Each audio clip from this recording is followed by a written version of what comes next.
तुम्ही कल्पना करू शकता का की तुमच्या डोक्यावर अचानक खाज येते, दुसऱ्या दिवशी केस गळायला लागतात आणि तिसऱ्या दिवशी सरळ टक्कल. एकूणच अंगावर काटा आला ना. पण ही काही केवळ कल्पना नाही, तर बुलढाण्यात प्रत्यक्ष घडतंय. काय आहे हा प्रकार की ज्यामुळे संपूर्ण गाव हादरून गेलंय, जाणून घेऊया या व्हिडिओतून. नमस्कार, मी रेणू आणि तुम्ही पाहताय झेप मराठी. झेप मराठी, आरसा महाराष्ट्राचा.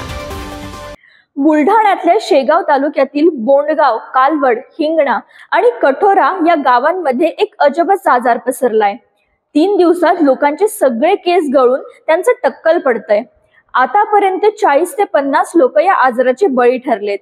यात प्रथम डोक्यावर हलकीशी खाज सुटते.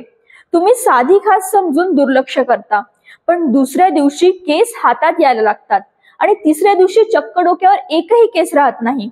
यामुळे गावांमधील लोकांमध्ये भीतीचं वातावरण निर्माण झालंय. हा आजार फक्त पुरुषांनाच नाही, तर महिलांनाही आपली शिकार बनवत आहे. लोक एकमेकांना विचारून थकले, नेमकं हे काय घडतंय. डॉक्टरांकडे गेले असता शॅम्पूमुळे असं होत असेल असं डॉक्टर म्हणतात. पण काही लोकांनी आयुष्यात कधीच शॅम्पू वापरला नाही, तरी त्यांचं टक्कल पडतंय.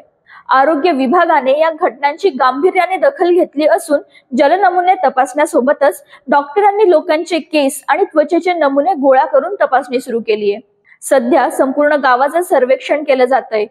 या घटनेच्या पुढील अपडेटसाठी पाहत राहा झेप मराठी. तुम्हाला हा व्हिडिओ आवडला असेल तर लाईक आणि शेअर करा आणि झेप मराठीला सबस्क्राईब करा. अशाच वेगळ्या आणि ताज्या बातम्यांसाठी पाहत रहा झेप मराठी, आरसा महाराष्ट्राचा. संपादक प्राध्यापक अनिल चव्हाण, धुळे.